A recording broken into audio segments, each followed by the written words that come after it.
Bom, pessoal, continuando sobre penetração de campo em condutores, nós deduzimos na videoaula passada as equações de penetração de campo, né, para meios homogêneos. Então, o que a gente fez basicamente? A gente pegou as equações de Maxwell da magnetodinâmica, né, junto com as relações de passagem, quando os meios são homogêneos, ou seja, as permeabilidades, a condutividade, a permissividade, as propriedades do meio, né, não mudam.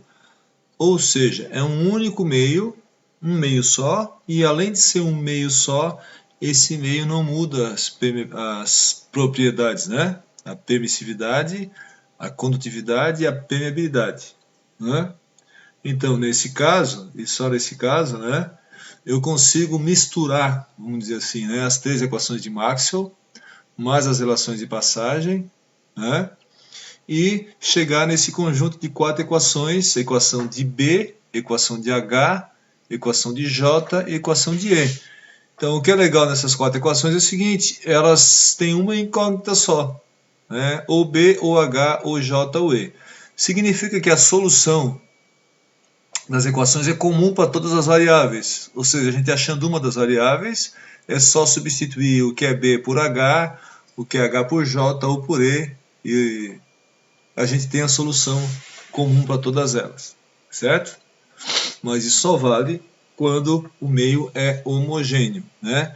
Mas mesmo assim, mesmo sendo um caso bem limitado de um único meio, a gente consegue tirar conclusões bem interessantes sobre fenômenos de correntes induzidas, né? Certo? Note que a solução da equação para a corrente por J, né, que vai incluir a corrente induzida, claro, a corrente no domínio inteiro, essa solução ela também vale para o B, vale para o E e vale para o H, certo? Então, para a gente ter uma visão melhor do que vai acontecer do fenômeno, vamos considerar o caso em uma dimensão, certo? A gente normalmente trabalha aqui com a indução, né, ou com J. Note que o que acontece com a indução com J, com H e com E é a mesma coisa, né? Mas podemos trabalhar aqui ou com J, com a corrente induzida em si mesmo, ou com o B. Vamos trabalhar com o J aqui, tá? Mas é comum a gente trabalhar com o J e com a indução, né? Apesar de que o que vai acontecer com uma variável acontece com a outra também, né? Então vamos considerar o caso em uma dimensão, um D, certo? E então vamos considerar que o J, que é a minha indução, J, vamos supor que ela é um J XI, certo? E, na verdade, eu vou considerar o seguinte, que na solução, na verdade eu já sei isso da solução, então eu vou adiantar para vocês, seria basicamente isso. Esse JXI, ele é uma função de Z e T, certo?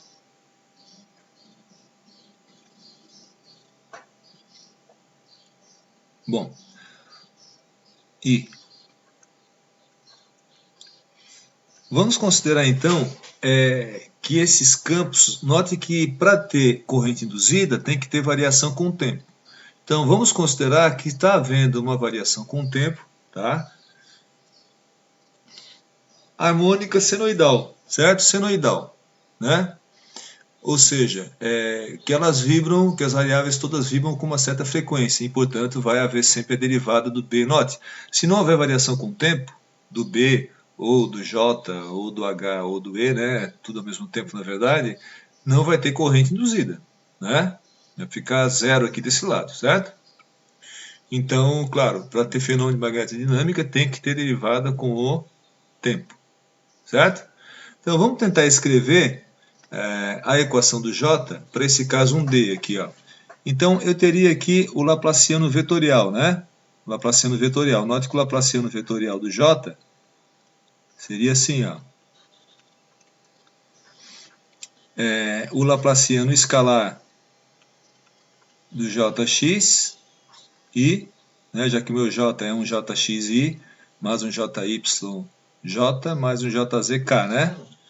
Então, mais o laplaciano escalar da componente y, a gente já viu isso, né? Na videoaula anterior, a definição do laplaciano vetorial, mais um jzk.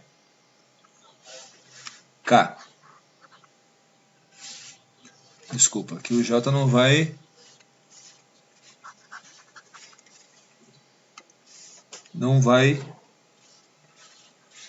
certinho, né? Laplaciano vetorial, cada componente dele é o laplaciano escalar de cada componente. As derivadas segundas, né, em relação a todas as direções do jx, do jy e do jz, né? Lembrando isso, a gente pode ler, ou voltar lá no início. Acho que aqui, não, aqui a gente falou sobre os operadores de segunda ordem. Aqui, né? O laplaciano escalar. E aqui na videoaula passada, a definição do laplaciano vetorial, né? Eu tenho um laplaciano vetorial de um vetor, né? Então, cada componente dele é o laplaciano escalar da componente, né? Que são as derivadas de segunda ordem em todas as direções daquela componente, né? Ó, delta y, ao contrário aqui, né? Laplaciano escalar de ax, de ay e de az. Beleza? Então, voltando lá para a nossa aula daqui.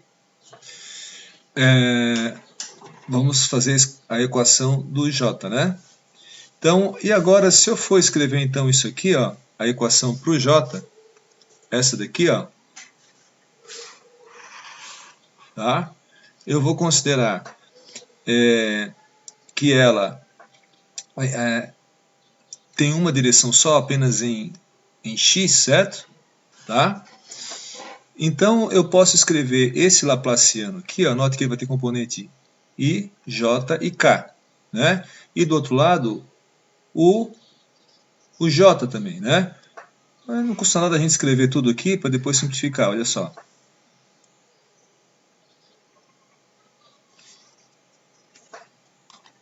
Vou trocar a cor da caneta aqui, fazer branco certinho. Então, o laplaciano vetorial de j, daqui, vai ser o laplaciano escalar de jxi, mais o laplaciano escalar de jyj, mais o laplaciano escalar de jzk, e do outro lado eu tenho mi, sigma, que são constantes, derivada em relação ao tempo, do meu j. Ora, o meu j é um vetor jxi mais jy, jyj mais jzk. Né? Só que eu estou fazendo o problema em 1D, né? E eu estou dizendo que essa minha corrente J, né, vai ter componente em uma única direção, para facilitar o meu estudo, certo? Então eu posso fazer o seguinte, ó, então já que só tem Jx, eu posso cortar, não tenho Jy desse lado de cá, certo? Bom, se não tem, se esse aqui é zero, do lado de cá, o J, a componente J vai ser zero também, então esse aqui também não tem, certo? E a componente Z também é zero, não tem, né? Se uma equação é igual a outra, desse lado de cá, isso aqui é zero também, né? Então, eu fiquei só com uma equação escalar. Note, eu posso cortar o i desse lado de cá com o i do lado de cá, né? E aí eu posso escrever, já que eu só tenho a componente em x, né? Eu posso escrever assim, ó, o laplaciano escalar da componente x é igual a μ delta parcial de Jx em relação ao tempo, certo? Então eu fico com uma equação em uma dimensão, né? Nota que é semelhante à equação lá, só que a equação original nossa é em 3D, né? E aqui eu estou colocando a minha variável numa única direção. Note que se eu supusesse, por exemplo, que meu J tivesse só componente em Z, tá? Tudo bem, eu deixaria aqui a componente x e y anulava, aqui também, e aqui eu teria o Laplaciano de Jz igual a μ sigma parcial de Jz em relação ao tempo, né? Mesma coisa com y, né? Então eu posso fazer essa equação para cada uma das componentes numa equação escalar, né? Em uma dimensão, tranquilo, eu poderia aqui usar, em vez de Jx, Jz, né? E aqui do outro lado também, Jz. Se eu tivesse pressuposto de início que a minha componente, o meu vetor, só tem componentes em z, certo? Mas eu supus que ele só tem componentes em x, tá? E eu já coloquei aqui que ele é uma função de z, note, é a componente na direção x, mas depende de z e de t, porque eu sei que a solução vai depender de z e de t, certo? Então, vamos analisar agora a solução dessa equação em uma dimensão, que é a equação em uma dimensão para a penetração de campos. Note, essa equação aqui eu escrevi para o J, certo? Mas eu poderia ter feito a mesma coisa para o B, para o H e para o E. Simplesmente aqui seria o Laplaciano escalar de Bx, por exemplo, e aqui eu teria Bx, né? Ou Bz, né? Mesma coisa para o H e para o E, certo? Então agora vamos pegar uma lâmina nova para desenvolver melhor isso, certo? Então, nós temos o Laplaciano, né, em uma dimensão. Para J, eu tenho o Laplaciano escalar de Jx igual a μ sigma parcial em relação ao tempo de Jx, né? Note que aqui poderia ser Z também, como eu falei, e poderia ser B também, ou E, ou H. Bom, aqui desse lado, pessoal, eu tenho o seguinte, ó, parcial de Jx é o Laplaciano escalar, né? Em relação a x mais parcial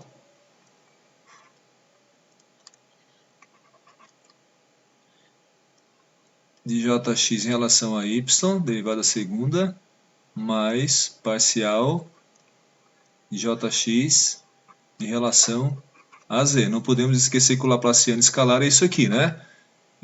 No original ali, ó, a gente tinha o Laplaciano vetorial, cada componente do Laplaciano vetorial é o Laplaciano escalar dessa componente, né? Então aqui esse delta Jx é o Laplaciano escalar dela, né? Certo? Igual a μ delta parcial de Jx em relação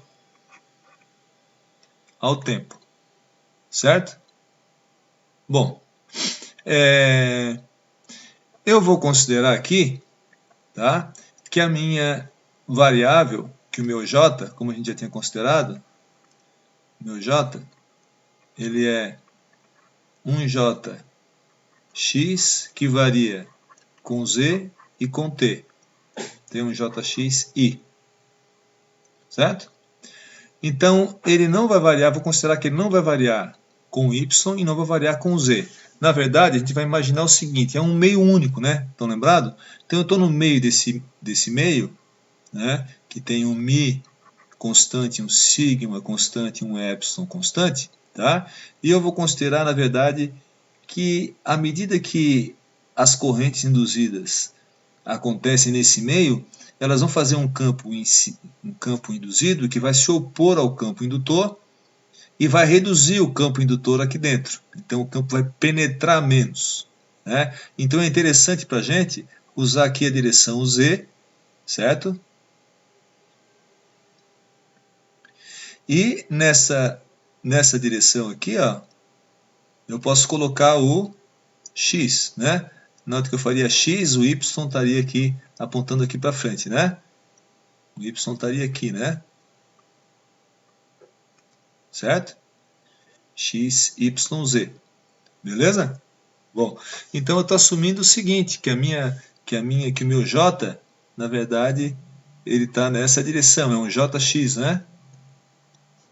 Bom, o que vai acontecer, pessoal, na verdade, é que à medida que penetra no material, essa minha corrente induzida, ela vai mudar o seu valor. Na verdade, tanto a sua fase quanto o seu módulo, certo? Então, nós vamos, como a gente está considerando que isso aqui é harmônico temporal, ou seja, que é senoidal, tá? Se eu fizer essa consideração que o meu J ele tem essa forma, tá? Note, ele varia só com Z e com T. Então, nesse caso aqui, ó, não varia com X, certo? E não vai variar com Y. Então, esses dois termos aqui, eles vão para zero. E eu fiquei daí com essa equação aqui, ó. E 1D seria essa equação, já desenvolvendo, né? Ou seja, que a derivada segunda do J em relação a Z ao quadrado é igual à derivada do Jx, né? Que ele está na direção x, né? A derivada dele no tempo, multiplicado por μ e por sigma, né? Bom, no caso harmônico temporal, no caso senoidal, qual que seria a solução dessa equação? Então, a solução é essa daqui, ó. Seria um Jx, tá? Note que aqui eu não preciso mais do i, porque eu cortei o i dos dois lados, né? Virou uma equação escalar. Então fica um J0, tá? E na menos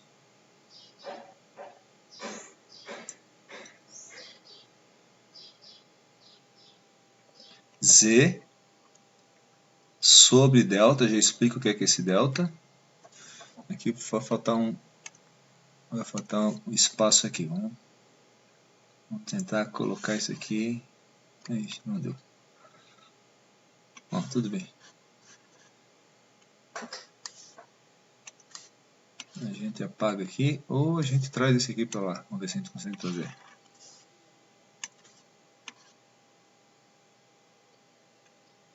Joia. E na J, cosseno de ômega t menos Z sobre delta. Aqui, para não ficar o Z muito parecido com delta, eu prefiro usar Z maiúsculo aqui, tá? Apesar da variável ser Z minúsculo, nós vamos usar Z maiúsculo aqui, ó, porque senão fica parecido com esse delta. Já vou explicar o que é o delta.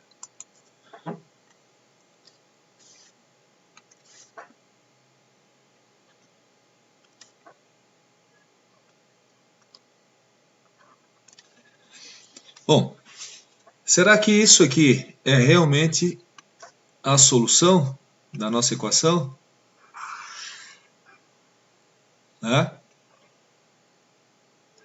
Vocês podem fazer isso depois, fazer a derivada segunda disso aqui em relação a Z, tá? Ou fazer a derivada primeira desse Jx aqui em relação ao tempo. Vocês vão ver que os dois lados da equação vão se igualar, tá?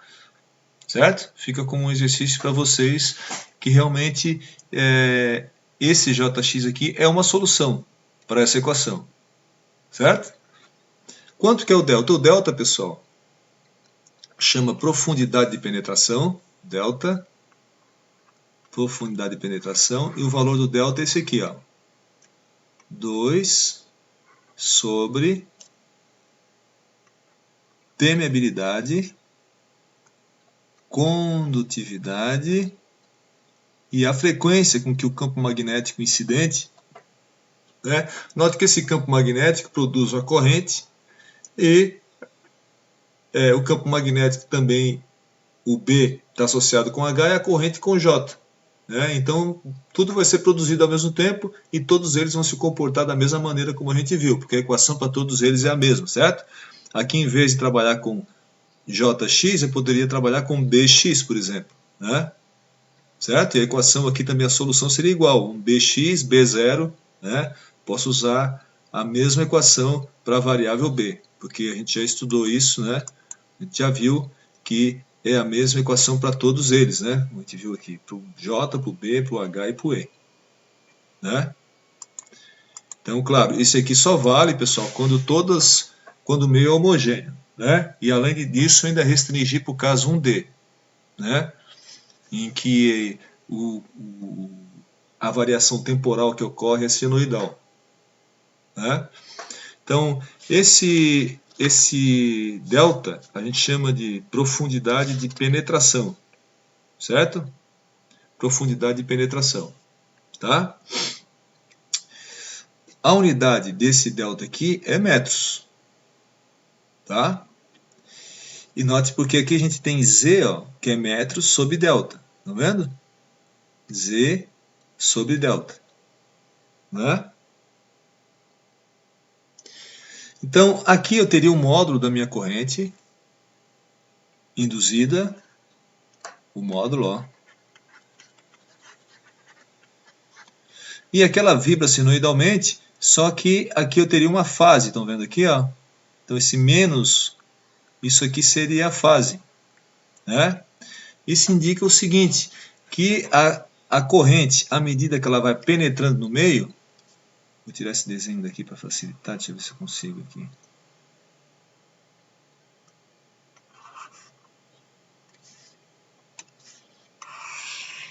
Fazer aqui nesse cantinho. Só que aqui eu...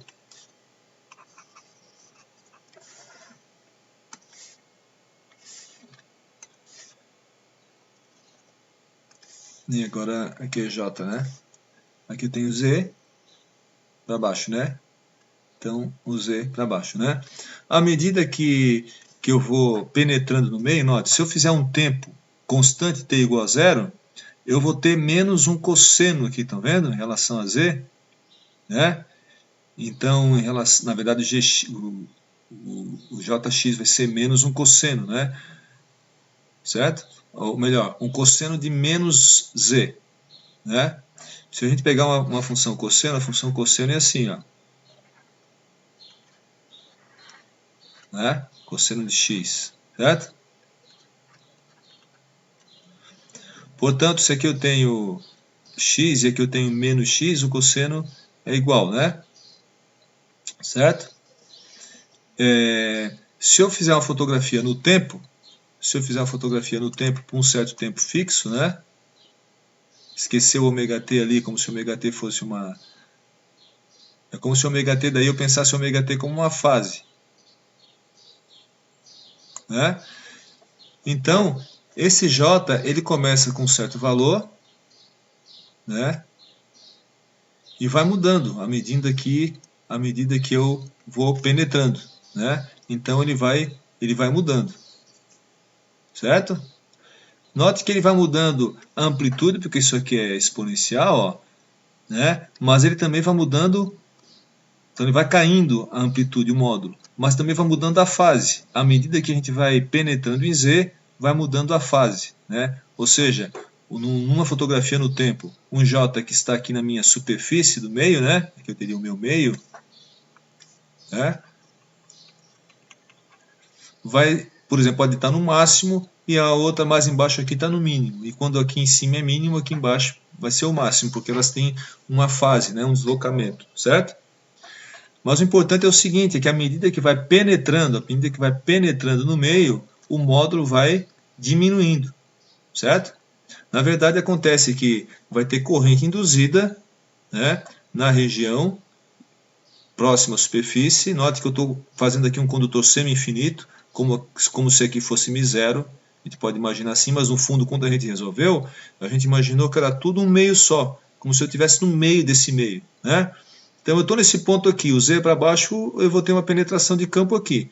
Então dá para a gente imaginar que é um plano semi-infinito, certo? O que acontece?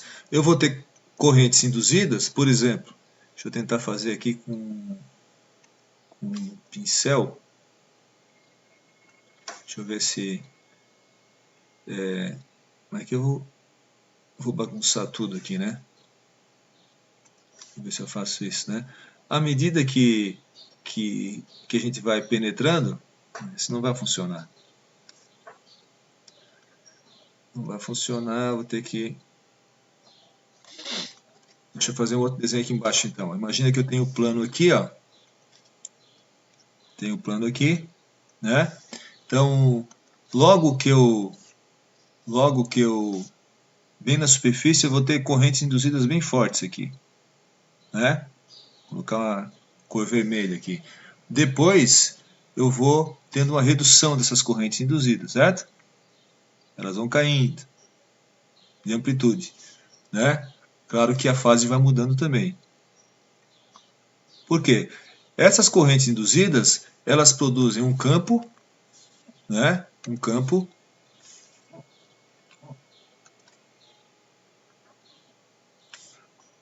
que vai, um campo induzido, né?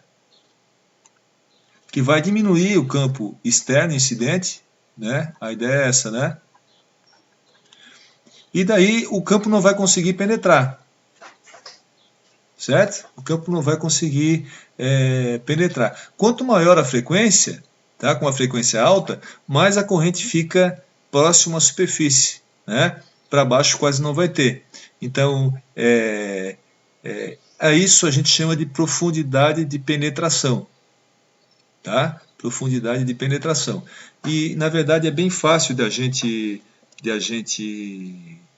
calcular isso, tá? Imagine que aqui para baixo, olha só,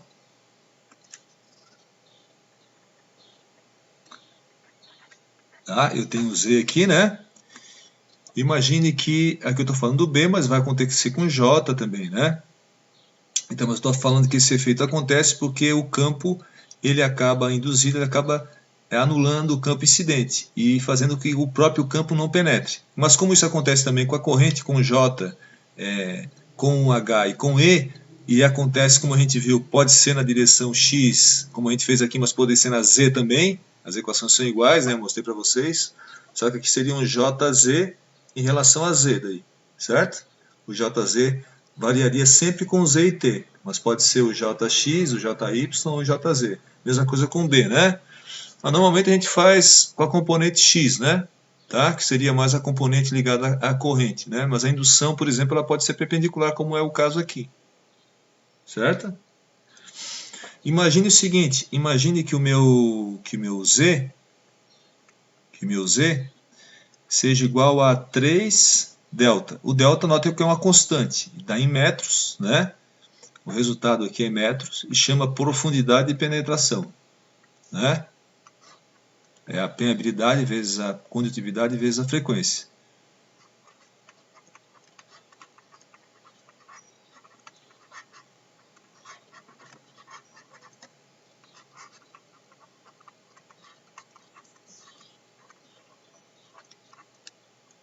Certo? Imagina que eu tivesse, eu calculo o delta é uma constante, por exemplo, dá 1 milímetro, e aí eu vou em Z até 3 milímetros. Quanto que daria um módulo aqui, tá? Eu vou chamar o módulo de J ali,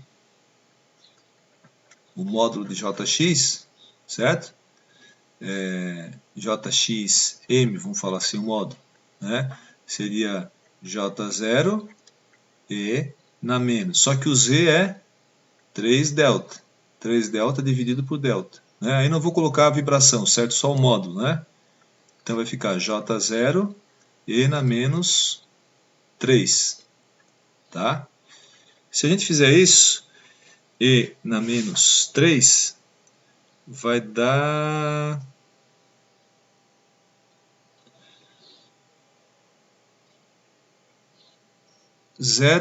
aproximadamente 0,0 5 J0.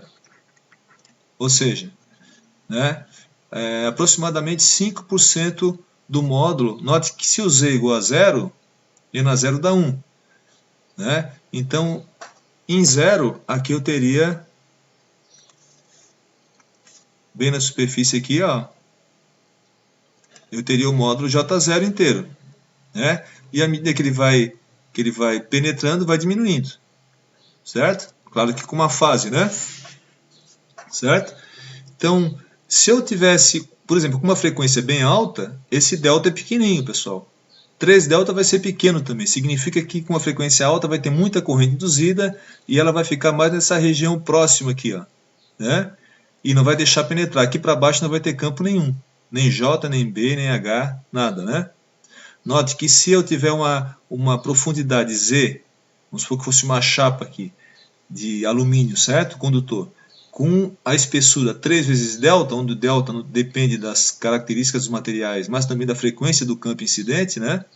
Se eu fizer ela com a espessura 3 delta, o campo aqui do outro lado da chapa, no caso aqui embaixo, se ela tivesse essa espessura Z igual a E aqui, ficaria só 5%. Certo? Se eu colocar, se eu descer em Z apenas 1 delta, não 3 delta como ele fez aqui, mas só 1, né? Eu daria, o cálculo aqui ficaria N a menos 1, certo? E daí daria 37% do módulo, né? Então, se eu descer 1 delta, dá 37% do módulo. Se eu descer 3 delta, dá 0,05. Né? E aí, se a gente quiser descer mais, um Z mais profundo, né, sempre em relação ao delta, note que o delta depende da frequência, né? Então, se eu quiser fazer uma blindagem magnética, por exemplo, não deixar um campo incidente passar para o outro lado, em alta frequência, o meu delta vai ser baixinho. Significa que a chapa pode ser estreita. Se eu quiser que essa chapa reduza até 5%, por exemplo, a corrente induzida ou a indução do outro lado. Né? Se a frequência for baixa, né, a profundidade, o delta vai ser grande. Então, o campo vai penetrar muito. Então, a espessura da chapa vai ter que ser bem grande para do outro lado eu não ter indução nenhuma. Né? Então, por isso o nome, né, de todo estudo, profundidade ou penetração de campos. Né? Na verdade, a corrente induzida faz um campo contrário, né, que anula o campo incidente, mas a solução é única para todos eles. Né? Certo? Então, nós vamos depois, pessoal, fazer exercícios sobre isso. Tá? Sobre profundidade de campos. Não só usando o J, mas usando o B também. Lembre que isso aqui vale para todas as variáveis. Né? Certo? E um exercício legal, como eu falei, é aplicar essa equação aqui dos dois lados dessa equação, né, da penetração de campos, e observar que realmente ele é uma solução. Né? Claro, isso para o caso senoidal da variação. Tá? Obrigado, pessoal.